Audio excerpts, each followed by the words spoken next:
சேலம் மக்களவை தொகுதி வாக்கு எண்ணும் மையத்தில் செய்யப்பட்டிருக்கக்கூடிய முன்னேற்பாடுகள் மற்றும் பாதுகாப்பு குறித்த விவரங்களை வழங்குவதற்காக செய்தியாளர் மோகன்ராஜ் அவரோடு பேசலாம். மோகன்ராஜ், சேலம் மக்களவை தொகுதியை பொறுத்த வரைக்கும் அங்கு வாக்கு எண்ணும் ஏற்பாடுகள் எப்படி செஞ்சிருக்கிறாங்க? கிட்டத்தட்ட இன்னும் வாக்கு எண்ணுவதற்கு இன்னும் 2 மணி நேரமே இருக்கக்கூடிய நிலையில் அங்கு இருக்கக்கூடிய ஆயத்த பணிகள் எப்படி இருக்கு?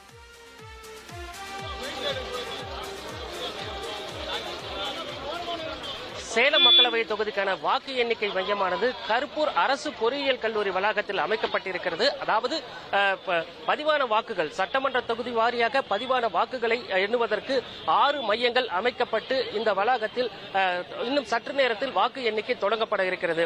சேலம் மக்களவை தொகுதியை பொறுத்த வரைக்கும் 6 சட்டமன்ற தொகுதிகளில் மொத்தம் 16,60,000 வாக்காளர்கள் இருக்கிறார்கள். இவர்களில் 12,50,000 பேர் கிட்டத்தட்ட வாக்களிச்சிருக்காங்க.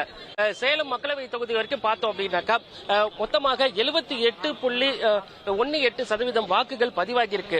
அதாவது மிக முக்கியத்துவம் வாய்ந்த தொகுதியாகத்தான் சேலம் மக்களவை தொகுதி பார்க்கப்படுகிறது. காரணம், அதிமுக பொதுச் செயலாளர் எடப்பாடி பழனிசாமி சொந்த தொகுதி அப்படிங்கிறதுனால அரசியல் வட்டாரத்தில் கூர்ந்து நோக்கக்கூடிய ஒரு தொகுதியாக இருக்கிறது.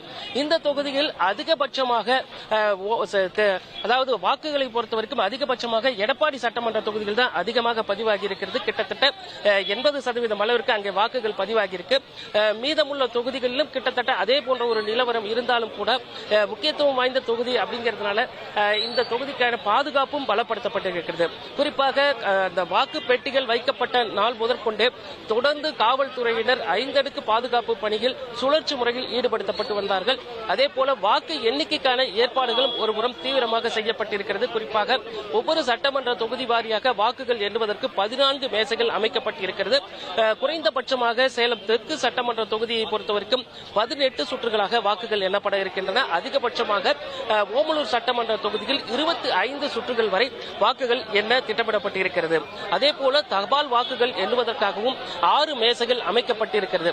வாக்கு எண்ணிக்கை மையத்தில் இருக்கக்கூடிய அனைத்து நடவடிக்கைகளையும் கண்காணிக்க ஏதுவாக ஒவ்வொரு பகுதிகளிலும் கண்காணிப்பு கேமராவும் பொருத்தப்பட்டிருக்கிறது. அதே போல தற்பொழுது நாம் பார்த்துக் கொண்டிருக்கிறோம்.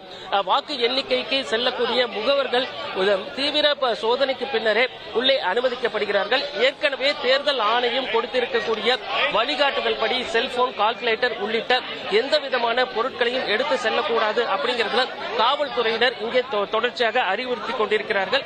ஒருபுறம் முகவர்கள் சென்று கொண்டிருக்கிறார்கள், மற்றொரு புறம் இந்த வாக்கு எண்ணிக்கை பணியில் ஈடுபடக்கூடிய அரசு அலுவலர்கள், அதாவது இந்த வாக்கு எண்ணிக்கையை பொறுத்தவரைக்கும் 1500 பேர் வாக்கு எண்ணிக்கை பணியில் ஈடுபடுத்தப்பட இருக்கிறார்கள். அவர்களும் இங்கே முறையாக உள்ளே அனுமதிக்கும் பணிகள் தொடர்ச்சியாக காவல்துறையினர் ஈடுபட்டு வருகிறார்கள். ஒட்டுமொத்தமாக சேலம் மக்களவை தொகுதியை பொறுத்தவரைக்கும் கடந்த நாடாளுமன்ற தேர்தலில் 1.5 லட்சம் வாக்குகள் வித்தியாசத்தில் திமுக வேட்பாளர் SR பார்த்திபன் வெற்றி பெற்றார். நடந்து முடிந்த நாடாளுமன்ற தேர்தலில் யார் வெற்றி பெறுவார்கள் அப்படிங்கிற ஒரு எதிர்பார்ப்பும் இருக்கிறது. குறிப்பாக திமுகவை பொறுத்தவரைக்கும் இந்த தொகுதியில் முன்னாள் அமைச்சர் TM செல்வகணபதி போட்டியிட்டு இருக்காரு. அதே போல அதிமுகவில் விக்னேஷும், பாட்டாளி மக்கள் கட்சியில் பாஜக கூட்டணியில் பாட்டாளி மக்கள் கட்சி வேட்பாளர் அண்ணாதுரை, நாம் தமிழர் கட்சியில் டாக்டர் மனோஜ்குமார் உட்பட 25 வேட்பாளர்கள் களத்தில் இருக்கிறார்கள். எதிர்பார்ப்புகள் அப்படிங்கும் போது அனுபவமிக்க முன்னாள் அமைச்சரான செல்வகணபதி வெற்றி பெறுவார் அப்படிங்கிற ஒரு எதிர்பார்ப்புல திமுகவினரும், அதே போல எடப்பாடி பழனிசாமியின் சொந்த தொகுதி அப்படிங்கிறதுனால நிச்சயமாக வெற்றி கனியை படிக்க வேண்டிய முனைப்புல அதிமுகவினர் இருக்கிறாங்க. இன்று மாலைக்குள்ளாக வெற்றி யாருக்கு, வெற்றி கனியை பறிக்க போபவர்கள் யார் அப்படிங்கிற விவரம் தெரிய வரும். கார்த்திகா, கண்டிப்பாக மோகன்ராஜ் பொறுத்திருந்து பார்க்கலாம். தொடர்ந்து அங்க இருக்கக்கூடிய விவரங்களை சேகரிங்க. மீண்டும் பேசலாம். தற்போது விவரங்களுக்கு நன்றி.